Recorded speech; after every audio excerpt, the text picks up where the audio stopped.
नमस्कार। बेलुका 7:30 बजेको नेपाल लाइभ समाचारमा स्वागत छ। म रामकुमार शाही। सुरुमा प्रमुख समाचार शीर्षकहरू। सरकारको न्यूनतम साझा कार्यक्रम, प्रदेश र स्थानीय तहलाई संविधान बमोजिम अधिकार सम्पन्न बनाइने। स्वास्थ्य सामग्री खरिदमा भएको अनियमितताबारे छानबिन गर्ने, चैतसम्म सबैलाई कोरोना खोप दिइने। आफैले नेतृत्व गरेको सर्वोच्च अदालतलाई प्रधान न्यायाधीश राणाद्वारा लिखित जवाब पेश। ओली नेतृत्वको सरकारले संवैधानिक निकायमा गरेका सिफारिसलाई गैर संवैधानिक भन्न नमिल्ने दाबी। स्वास्थ्य राज्यमन्त्री उमेश श्रेष्ठको लगानी रहेको जनमैत्री अस्पतालले तिरेन कर। व्यवसायी अजय राज सुमार्गीको नाम पनि सार्वजनिक सूचीमा, कर तिर्न 30 दिनको अल्टिमेटम। अफगानिस्तानका पूर्व उपराष्ट्रपति डोस्टमको पकड रहेको सेबरगान सहर तालिबानको नियन्त्रणमा। सेना अझै पनि सोही सहरमा रहेको र छिटै आफ्नो नियन्त्रणमा ल्याउने सरकारको दाबी। र पूर्व कप्तान पारस खड्काको 77 नम्बरको जर्सी तत्काल प्रयोग नगर्ने नेपाल क्रिकेट सङ्घको भनाई। खड्काको सम्मानमा अब नेपाली क्रिकेटरले 77 नम्बरको जर्सी नलगाउने। अब समाचार विस्तारमा। सरकारले प्रदेश र स्थानीय तहलाई संविधान बमोजिम अधिकार सम्पन्न बनाउने नीति लिएको छ। आइतबार सार्वजनिक भएको संयुक्त सरकारको साझा न्यूनतम कार्यक्रममा यो विषय उल्लेख गरिएको छ। प्रदेश र स्थानीय तहलाई संविधान बमोजिम अधिकार सम्पन्न बनाउन आवश्यक कार्य गर्ने आइतबार सिंहदरबारमा साझा न्यूनतम कार्यक्रम वाचन गर्दै कार्यदलका संयोजक पूर्णबहादुर खड्काले भने। यसअघि गत शुक्रबार सत्ता गठबन्धनका शीर्ष नेतालाई बुझाइएको सो प्रस्तावमा स्थानीय तहलाई प्रदेशको क्षेत्राधिकारभित्र ल्याउन आवश्यक कार्य गर्ने भन्ने उल्लेख थियो। त्यसको व्यापक आलोचना भएको थियो। आइतबार सार्वजनिक गरिएको कार्यक्रममा भने सो बुदालाई हटाइएको छ। राष्ट्रिय हित, सामाजिक आर्थिक न्याय तथा लोकतान्त्रिक मूल्य र मान्यतामा आधारित समाजवादप्रति प्रतिबद्ध रहँदै समुन्नत सङ्घीय शासन प्रणालीको माध्यमबाट न्यायपूर्ण, विभेदरहित, समतामूलक, सबल र समृद्ध नेपालको निर्माण गर्ने सङ्कल्प गर्दै असंवैधानिक रूपमा प्रतिनिधि सभा विघटन गरी सर्वसत्तावादी, अलोकतान्त्रिक र अधिनायकवादी रूपमा शासन सत्ता सञ्चालन गर्ने प्रतिगामी प्रवृत्तिको अन्त्य र सङ्घीय लोकतान्त्रिक गणतन्त्र, संविधान र संसदको रक्षार्थ भएको सङ्घर्षको भावनालाई आत्मसात गर्दै आपसी संवाद, सहमति र सहकार्य मार्फत गठबन्धनको संस्कृति विकास गर्न नेपाली काङ्ग्रेस, नेपाल कम्युनिस्ट पार्टी माओवादी केन्द्र र जनता समाजवादी पार्टी नेपाल तथा संयुक्त सरकारलाई समर्थन गर्ने दलहरू तल उल्लेखित साझा न्यूनतम कार्यक्रममा सहमत भएका छौँ। यस्तै सरकारले स्वास्थ्य सामग्री खरिदमा भएको अनियमितताको छानबिन गर्ने र दोषी देखिएका व्यक्ति तथा संस्थालाई कारबाही गर्ने पनि न्यूनतम साझा कार्यक्रममा उल्लेख गरेको छ। केपी शर्मा ओली नेतृत्वको सरकारका पालामा स्वास्थ्य सामग्री खरिदमा अनियमितता भएको बाहिरिएको थियो। यसैगरी साझा कार्यक्रममा चैतभित्र सबैलाई निशुल्क कोरोना खोप दिइने घोषणा गरिएको छ। यस्तै नेपालमै कोरोना खोप उत्पादनका लागि पहल गर्ने, लिम्पियाधुरा, लिपुलेक तथा कालापानी जस्ता सीमामा देखिएका समस्या कूटनीतिक तौरबाट हल गर्ने पनि कार्यक्रममा समावेश छ। यस्तै जसपाको माग अनुसार लाल आयोगको प्रतिवेदन सार्वजनिक गर्ने कार्यक्रम पनि समावेश गरिएको छ। सत्ता गठबन्धनमा आबद्ध काङ्ग्रेस, माओवादी केन्द्र र जनता समाजवादी पार्टीका प्रतिनिधिहरूले सरकारको साझा न्यूनतम कार्यक्रम तयार पारेका हुन्, जसलाई शीर्ष नेतृत्वले अन्तिम रूप दिई सार्वजनिक गरिएको हो। नेकपा एमालेका उपाध्यक्ष एवं राष्ट्रिय सभा सदस्य वामदेव गौतमले भूमि सम्बन्धी समस्या समाधान गर्न सबै निजी जमिन सरकारी स्वामित्वमा ल्याउनुपर्ने प्रस्ताव गरेका छन्। राष्ट्रिय सभाको आइतबारको बैठकमा बोल्दै गौतमले निजी स्वामित्वको जमिन हुँदासम्म सुकुम्बासी र भूमि सम्बन्धी समस्या समाधान नहुने तर्क गरे। राष्ट्रिय सभामा पाएको 15 मिनेट कृषि र भूमिका लागि खर्चने भन्दै सुरु गरेका उनले वाम गठबन्धनको घोषणापत्र तयार गर्दा समेत यसलाई प्राथमिकता दिइएको स्मरण गरे। सरकारले सबै जमिन चलन चल्तीको मूल्य दिएर किनोस् भन्ने प्रस्ताव गर्दै उनले सबै जमिन सरकारको मातहतमा ल्याएर वितरण हुनुपर्ने बताए। भूमि विभाजन गरेर टुक्रा टुक्रा पार्दा एक दिन समाप्त हुने भन्दै यसले कुनै दिन कसको हो भन्ने पत्ता लगाउन नसकिने पनि दाबी गरे। नेपालको कृषि भूमि सीमित छ, अरू पनि भूमि सीमित हुन्छ, तर जनसङ्ख्या त बढिरहेको छ। जनतालाई भूमिमा आधारित गराउने हो र भूमि नै बाँडचुँड गरेर टुक्राउँदै जाने हो भने के होला भन्दा एक दिन यस्तो स्थिति आउनेछ कि हाम्रो भूमि सम्पूर्ण रूपले समाप्त हुनेछ र त्यसलाई उपयोग गरेर मानिस बाँच्ने अवस्था भन्दा पनि भूमि टुक्रिएर कसको स्वामित्वमा कति छ भनेर भन्ने विषयमै हामी अल्झिनेछौँ। भूमि आयोग विघटन गर्दा आन्दोलनको कुरा चलेको र फेरि गठन गर्ने कुरा उठेको भन्दै गौतमले त्यसबाट समस्या नै समाधान नहुने जिकिर गरे। उनले शैलजा आचार्यको नेतृत्वमा आयोग बनेको सम्झना गर्दै त्यो राम्रो आयोग हुँदा पनि कार्यान्वयन हुन नसकेपछि एमाले त्यसलाई भूमि सम्बन्धी समस्या समाधान आयोग मनमोहन अधिकारीको समयमा गठन भएको उनले स्मरण गरेका छन्। प्रधान न्यायाधीश चोलेन्द्र शमशेर राणाले आफैले नेतृत्व गरेको सर्वोच्च अदालतलाई लिखित जवाब पेश गर्दै अघिल्ला प्रधानमन्त्री केपी शर्मा ओली नेतृत्वको सरकारको समयमा भएको संवैधानिक निकायमा भएका सिफारिस गैर संवैधानिक भन्न नमिल्ने दाबी गरेका छन्। सभामुख अग्नि सापकोटाले दायर गरेको रिटमा विपक्षी रहेका राणाले लिखित जवाब पेश गर्दै संवैधानिक निकायमा भएका नियुक्तिहरू गैर संवैधानिक भन्न नमिल्ने भएकाले रिट खारेज हुनुपर्ने जिकिर गरेका छन्। 2077 मङ्सिर 30 र त्यसपछिका नियुक्तिका विषयमा जवाफ पेश गर्दै उनले यस्तो जिकिर गरेका हुन्। संवैधानिक निकायमा नियुक्ति सम्बन्धी 10 स्थान रिट सर्वोच्चमा विचाराधीन छन्। सभामुख सापकोटादेखि अन्य निवेदकहरूले दर्ता गरेका रिट संवैधानिक इजलासदेखि नियमित इजलासमा विचाराधीन रहेका छन्। सभामुख सापकोटा आफै 2077 माघ 23 गते सर्वोच्च पुगेका थिए। सापकोटाले प्रतिनिधि सभा विघटन गरी संवैधानिक परिषदबाट भएका सिफारिस र राष्ट्रपति कार्यालयबाट भएको नियुक्ति बदरको माग गरेका थिए। उनको रिटमा पहिलो सुनवाई गर्दै कारण देखाउ आदेश जारी भएको छ भने दोस्रो सुनवाई अझै हुन सकेको छैन। संवैधानिक इजलासमा दर्ता भएका कतिपय निवेदनमा भने पहिलो सुनवाई पनि हुन सकेको छैन। रिटहरूमा सुनवाई नै नभएको अवस्थामा प्रधान न्यायाधीश राणाले भनेका छन् रिट निवेदकले आफ्नो रिट निवेदनमा लिएका जिकिरहरू संविधान र कानुन सम्मत भएको नदेखिएकोले औचित्यपूर्ण छैन। चिकित्सा शिक्षा स्नातक तहको प्रवेश परीक्षामा सिट सङ्ख्याभन्दा प्रवेश परीक्षामा उत्तीर्ण हुने विद्यार्थीको सङ्ख्या कम भएको पाइएको छ। चिकित्सा शिक्षा आयोगले साउन 9 गतेदेखि 13 गतेसम्म लिएको स्नातक तहको विभिन्न विषयको प्रवेश परीक्षामा 6वटा विषयमा सिट सङ्ख्याभन्दा उत्तीर्ण हुनेको सङ्ख्या कम भएको पाइएको हो। आयोगले निर्धारण गरेको सिट सङ्ख्या र आयोगले नै प्रकाशन गरेको नतिजाको तुलना गर्दा BSc nursing, BSc MLT, BSc MIT, BPT, B pharma र बीएचमा सिट सङ्ख्याभन्दा प्रवेश परीक्षामा उत्तीर्ण हुनेको सङ्ख्या कम छ।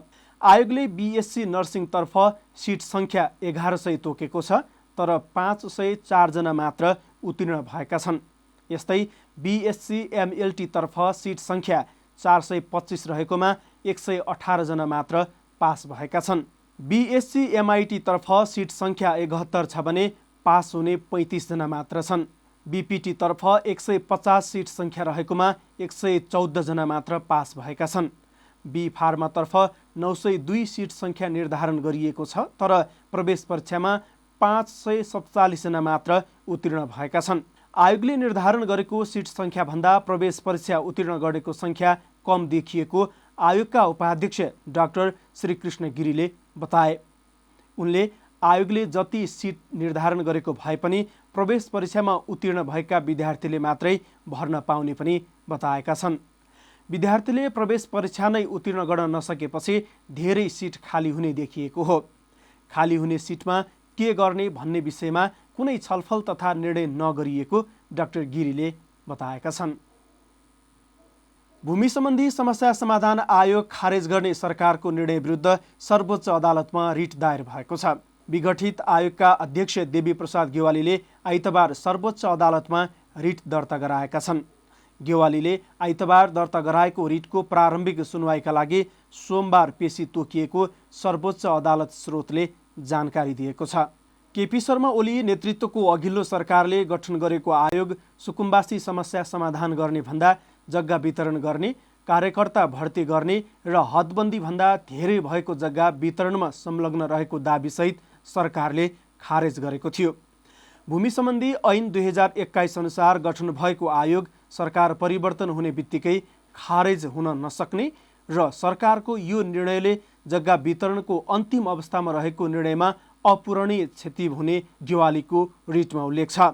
गेवालीले पहिलो सुनवाईबाटै आयोगलाई निरन्तर गरी काम गर्नु गराउनु भनी अन्तरिम आदेश जारी हुनुपर्ने माग दाबी गरेका छन्। लामो समयपछि सुकुम्बासीहरूले जमिन पाउन लागेको अवस्थामा आयोग नै खारेज भएकाले उत्प्रेषणको आदेशले बदर हुनुपर्ने रिटमा माग दाबी गरिएको छ। स्वास्थ्य राज्य मन्त्री उमेश श्रेष्ठको लगानी रहेको जनमैत्री अस्पताललाई पनि काठमाडौँ महानगरपालिकाले कर नतिर्ने सूचीमा समावेश गरेको छ। महानगरले आज प्रकाशित गरेको सूचीमा राज्यमन्त्री श्रेष्ठको अस्पतालको नाम 23औं नम्बरमा रहेको छ। महानगरले कर नतिर्ने 52 करदाताको सूची आज प्रकाशित गरेको हो। महानगरको यो सूचीमा अजयराज सुमार्गी पराजुली पनि रहेका छन्। व्यवसायी सुमार्गीको नाम 49औं नम्बरमा रहेको छ। महानगरले धेरै अघिदेखि कर उठाउन ताकेता गर्दा समेत असुल नभएपछि सार्वजनिक सूचना जारी गरेको हो। महानगरले उनीहरूलाई कर तिर्न 30 दिनको अल्टिमेटम दिएको छ। कर र जरिवाना नबुझाए सेवा बन्द गर्ने, सम्पत्ति रोक्का गर्ने लगायतका कानुनी प्रक्रियाबाट सरकारी बाँकी सरह कर असुली गरिने महानगरपालिकाका प्रवक्ता ईश्वरमान डङ्गोलले बताएका छन्। हामी नेपाल लाइभ समाचारमा छौँ। अब अन्तर्राष्ट्रिय समाचार।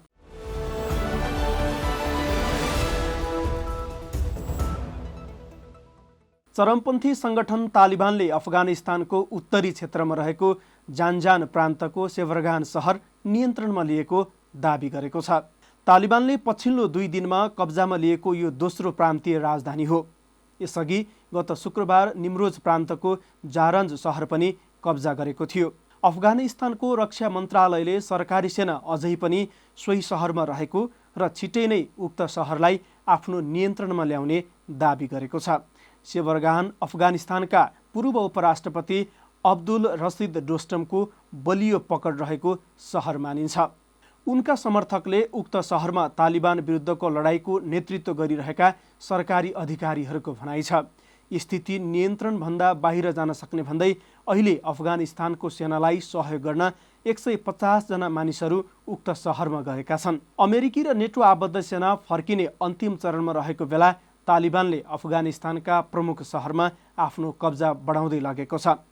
गत शुक्रबार प्रान्तका गभर्नरको कार्यालयको कम्पाउन्डलाई तालिबानले नियन्त्रणमा लिएको थियो, तर अफगानी सेनाले तालिबानलाई हटाएको थियो। यता प्रान्तका काउन्सिल प्रमुख बाबुर एस्कीले तालिबानी सेनाले बेस क्याम्प बाहेक सबै सहरलाई कब्जामा लिएको जनाएका छन्। नेपाल लाइभ समाचारमा अब खेल समाचार।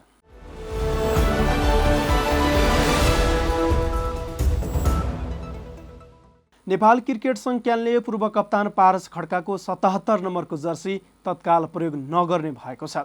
पूर्व कप्तान पारस खड्काले प्रयोग गर्दै आएको जर्सी नम्बर हो 77। उनको सम्मानमा यो जर्सी तत्काल प्रयोग नगर्ने निर्णय गरेको क्यानका सचिव अशोकनाथ प्याकुरेलले जानकारी दिए। 33 वर्षीय पूर्व कप्तान पारसले केही दिन अगाडि अन्तर्राष्ट्रिय क्रिकेटबाट सन्यासको घोषणा गरेका थिए।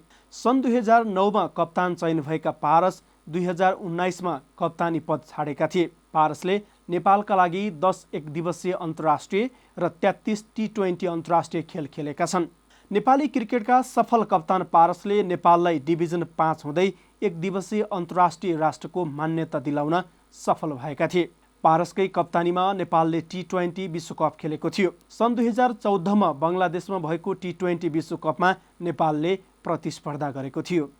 अर्जेन्टिनी फरवार्ड लियोनल मेस्सीले क्याटलान क्लब बार्सिलोनामा बस्ने चाहना हुँदाहुँदै पनि सम्भव नभएको बताएका छन्। आइतबार क्याम्प नाउमा भएको विदाई कार्यक्रममा उनले क्लब र आफ्नो व्यक्तिगत रूपमा सबै प्रयास भए पनि त्यो सम्भव नभएको बताएका हुन्। बार्सिलोनाले बिहिबार एक विज्ञप्ति जारी गर्दै ला लिगाको आर्थिक र संरचनागत अवरोधले मेस्सीसँग नयाँ सम्झौता हुन नसकेको जनाएको थियो। गत सिजन म आफै क्लब छड्न चाहन्थेँ, तर त्यो सम्भव भएन। यसपटक हामी सबैले नयाँ सम्झौतामा सहमति जनाएका थियौँ, तर लिगको नियमका कारण सम्भव हुन सकेन। हामी कसैले यो अवस्था चाहेका थिएनौँ, मेसीले भने। उनले आफूले नचाहेर पनि क्लब छाड्नु परेको र यस्तो अवस्था आउन नसोचेको बताएका छन्। यो निकै दुःखलाग्दो समय हो, तर यो अवस्थामा छोड्नुपर्छ भन्ने सोचेको पनि थिइनँ। मैले क्लबमा नै रहेर करियर सक्ने अपेक्षा गरेको थिएँ, उनले भने। यस्तै मेसीले आफू समर्थकका बीचमा रहेर बिदाई लिन नपाएकोमा खिन्न महसुस गरेको बताए। बिदाईका क्रममा आयोजित कार्यक्रमलाई सम्बोधन गर्ने क्रममा उनी भक्कानिएर रोएका थिए।